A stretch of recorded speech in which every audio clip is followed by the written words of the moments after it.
പന്തളം നഗരത്തിലെ തെരുവ് വിളക്കുകൾ പ്രകാശിപ്പിക്കാൻ തയ്യാറാകാത്ത ഭരണസമിതിയുടെ അനാസ്ഥയ്ക്കെതിരെ UDF. ഇതിന് പരിഹാരമുണ്ടായില്ല എങ്കിൽ ശക്തമായ പ്രക്ഷോഭ പരിപാടികൾ ആരംഭിക്കുമെന്ന് UDF കൗൺസിലർമാർ പറഞ്ഞു.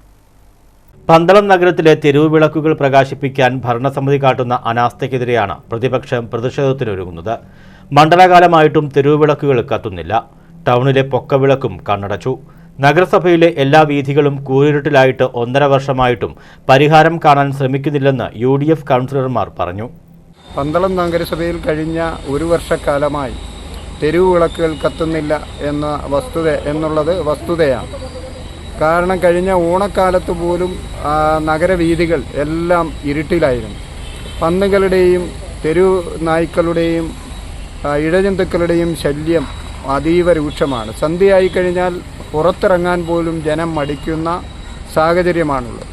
അതുപോലെ മണ്ഡലകാലമായിട്ട് പോലും ഒരു തെരുവ് വിളക്ക് പോലും തെളിക്കുവാൻ ഈ മുനിസിപ്പൽ ഭരണാധികാരികൾ തയ്യാറായിട്ടില്ല.